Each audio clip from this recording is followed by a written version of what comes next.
आप हैं बिहार संवाददाता के साथ और मैं हूं मनोज चतुर्वेदी। दूसरे चरण के 5 सीटों का चुनाव जो है वो खत्म हो गया। करीब 58% जो है वो वोटिंग हुई है बिहार में।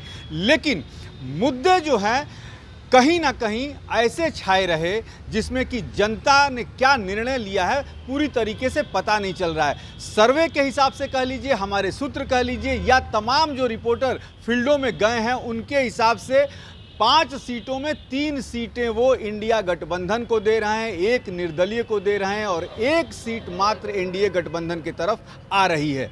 सबसे बड़ी बात है, सागर जो है पत्रकार हैं, तमाम क्षेत्रों में गए हैं, घूमे हैं और इन्हीं से जानेंगे। सागर, 5 में 3 इंडिया के पास दिया जा रहा है।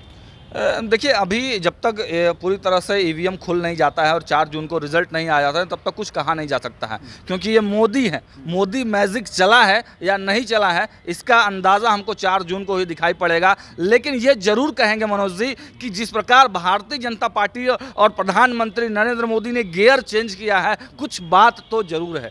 पिछली बार जो वोटिंग परसेंटेज कम रहा और बिहार में 4 सीटों पर चुनाव हुए, 2 सीट, जब आप 400 का बड़ा आंकड़ा दे रहे हैं और बिहार में ही देख लीजिए कि 2 सीटों पर कड़ी टक्कर। हार जीत अलग की बात है, लेकिन मन में संशय तो जरूर है हर एक के दिमाग में। हम लोग बीजेपी कार्यालय में भी लगातार तमाम नेताओं से बात करते हैं, ग्राउंड पर जो पत्रकार गए हुए हैं उनसे बातचीत करते हैं, तो नवादा और गया में जिस प्रकार की टक्कर की खबरें आ रही हैं, अगर आप 400 पार का बड़ा टारगेट लेकर चले हैं तो आपको इफ और बट वाली स्थिति में नहीं रहनी थी। और जिस प्रकार नवादा में स्थिति देखा गया था पहले चरण के चुनाव में, तो कहीं ना कहीं भारतीय जनता पार्टी की स्थिति काफी खराब नजर आ रही है। हालांकि कुछ वोटों के अंतर से जीत भले ही सकते हैं, लेकिन कब, जब वहां पर विनोद यादव ने राजद को टक्कर दिया था तब ये स्थिति हुई। अगर विनोद यादव मैदान में नहीं रहते, राजद को कोई भीतरघात करने वाला नहीं रहता, तो पूरी तरह से भाजपा का सुपड़ा साफ हो जाता मनोज जी। दूसरा सीट गया में भी आपने देखा कि किस प्रकार से मांझी की स्थिति रही। प्रधानमंत्री को अंतिम में बोलना पड़ा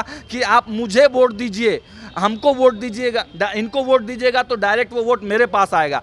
तो कहीं ना कहीं आप देखिए कि प्रधानमंत्री और भाजपा ने अपना गियर चेंज किया है, अपनी रणनीति को चेंज किया है। जिस प्रकार वोटिंग परसेंटेज काफ़ी कम हुए थे, उसका भी एक बहुत बड़ा जो असर भारतीय जनता पार्टी पे है। और अब जो है लाख प्रयास करने के बावजूद, लाख बड़े मुद्दे, चाहे राम मंदिर का मुद्दा हो, धारा 370 का मुद्दा हो, सीएए एनआरसी का मुद्दा हो, उन सभी मुद्दों को छोड़कर प्रधानमंत्री नरेंद्र मोदी अब बहुत सालों पहले जब मनमोहन सिंह ने क्या कहा था मुस्लिमों के बारे में, उसको मुद्दा बना रहे हैं। कर्नाटक में मुस्लिम आरक्षण का मुद्दा बना रहे हैं, विरासत टैक्स को मुद्दा बना रहे हैं।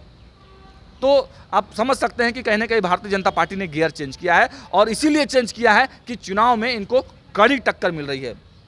ये तो पहले फेज की। दूसरे फेज में जब ये हुआ, पूर्णिया जो है, क्या तेजस्वी यादव ने पूर्णिया सीट जानबूझकर डाल दिया कांग्रेस की झोली में? देखिए, जानबूझ के तो नहीं कहेंगे मनोज जी, क्योंकि उनकी साख की सीट हो गई थी। और आप देखिए कि एक परिपक्वता जो दिखानी चाहिए थे तेजस्वी यादव को, आपने विधानसभा चुनाव में देखा है, सदन में बोलते हुए उनको देखा है, काफ़ी परिपक्व नेता है। लेकिन पूर्णिया सीट को लेकर कहीं ना कहीं उन्होंने जरूर एक रणनीतिक गलती जरूर कर दी। जिस प्रकार उनको लालू प्रसाद यादव से शायद उनकी बातचीत भी हुई, तो एनडीए को चुन लीजिएगा, तो ये इस वाक्य से भी कहीं ना कहीं तेजस्वी यादव को हानि हुआ है। और यही कारण है मनोज जी की बीमा भारती कहीं भी लड़ाई में नहीं है। जो लगातार बड़े चैनल चला रहे हैं, हम लोग फील्ड पर गए, फील्ड से कई रिपोर्टर जब पटना आते हैं और बातचीत के क्रम में हम लोग उन्हें जानने का भी प्रयास किया। ऑफ कैमरा राजद के बड़े नेताओं के साथ भी हम बैठे, तो सबने कहा कि देखिए, राजद का संगठन वहाँ मजबूत नहीं था, बीमा भारती कहीं भी लड़ाई में नहीं थी। तो पूर्णिया का चुनाव पहले तो त्रिकोणीय था ही नहीं, 2 लोगों की फाइट थी, पप्पू यादव और संतोष कुशवाहा में। और चुनाव के दिन तक जो है पप्पू यादव एक बड़ी बढ़त बनाए हुए थे। अब अंतिम समय में चूंकि नरेंद्र मोदी के जो कोर वोटर हैं, जो एनडीए के कोर वोटर हैं, नीतीश कुमार के जो जीविका दीदियों के वोटर हैं, जो उन्होंने अपने वोट बैंक बनाए हैं नीतीश कुमार ने, तो वो जरूर उनके पक्ष में दिखाई दे रहा था। और साइलेंट वोटर भी जरूर संतोष कुशवाहा के पास है। संतोष कुशवाहा ने जब चुनाव के दिन वोट दिया, जब वो मीडिया के सामने आए थे, तो काफ़ी ज़्यादा उनके चेहरे में ओज था।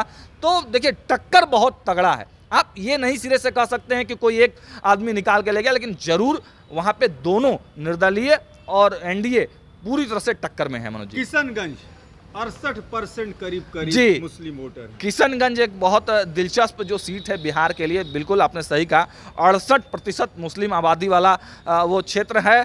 लेकिन आपको एक सर्वे बताते चले, हर जगह मुद्दा क्या था? हर जगह मुद्दा था नौकरी, रोजगार और तमाम चीज़ें मुद्दा थी। लेकिन एक दैनिक भास्कर का सर्वे हुआ किशनगंज में, तो वहाँ एकमात्र मुद्दा था मोदी को प्रधानमंत्री की कुर्सी से हटाना। तो आप सीधा समझ सकते हैं ये रिजल्ट भी होगा। हालांकि तीनों ही जो कैंडिडेट हैं वो मुस्लिम समाज के सफरदगा एक उनकी उपजाति होती है, उसी जाति से हैं, उसी जाति के बहुल वो इलाका है।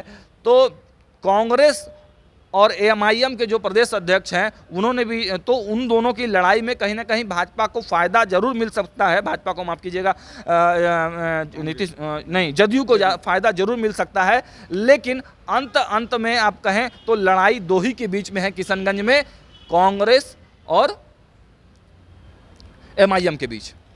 सागर, आज तेजस्वी का एक बयान आया है कि भाजपा डिप्रेशन में अब चली गई है दूसरे फेज का चुनाव देखते हुए। लेकिन ये भी देखा जा रहा है कि तेजस्वी हमेशा से हर जगह गए हैं तो सिर्फ रोज़गार की बात किया है उन्होंने, और पलायन की बात की है, महंगाई की बात की है। लेकिन प्रधानमंत्री जब भी आ रहे हैं तो सिर्फ वो देश को आगे ले जाने की बात कर रहे हैं, अपनी गारंटी दे रहे हैं कि हमने जो कहा था वो करके दिखाया।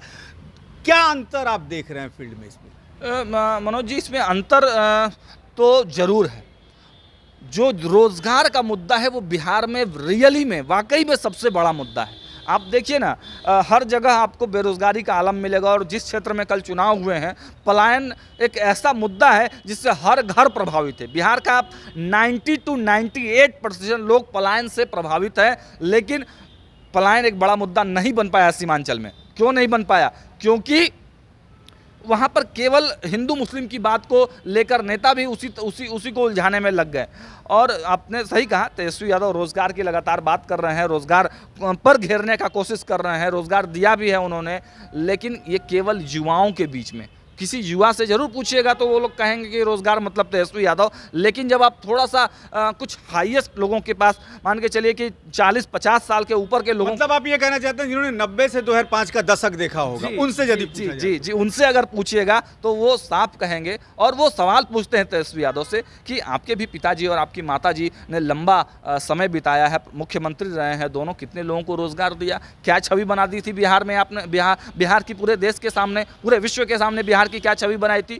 देखिए, नीतीश कुमार भले ही आज वो पलटू मार के नाम से प्रसिद्ध हैं और इन्हीं लोगों ने उनको नाम दिया है, लेकिन नीतीश कुमार ने जो काम किया है मनोज जी, नीतीश कुमार ने सुशासन दिया है बिहार को। नीतीश कुमार पुल पुलिया निर्माण कराया है, बिजली दिया है, गांव-गांव तक लोगों को, हालांकि 10,000, 8,000, 5,000 रुपये की ही नौकरी दी है, लेकिन कहीं ना कहीं इंगेज किया है। और उसका जो असर है वो नीतीश कुमार जरूर लूट कर ले जाते हैं। और इसीलिए अंत समय में भारतीय जनता पार्टी ने उनको अपने पक्ष में लाया। नीतीश कुमार के कोर वोटर कहीं भी नहीं जाने वाले हैं मनोज जी, तो इसका फर्क पड़ेगा। और आपने सवाल किया था कि दोनों के प्रचार स्टाइल में क्या अंतर है, तो प्रधानमंत्री नरेंद्र मोदी का जो प्रचार स्टाइल प्रथम फेज में था, आप देखिए कि दूसरे फेज में गियर चेंज कर लिया है। अब धारा 370 राम मंदिर का मुद्दा धीरे धीरे वो छोड़ रहे हैं, अब मुस्लिम तुष्टीकरण की बात ज़्यादा कर रहे हैं। तो रोज़गार का मुद्दा तो जरूर है, लेकिन उस पर अमल कौन करता है, उसको सही कौन मानकर वोट करता है, ये एक बड़ा प्रश्न है। और कहीं ना कहीं रोज़गार मिले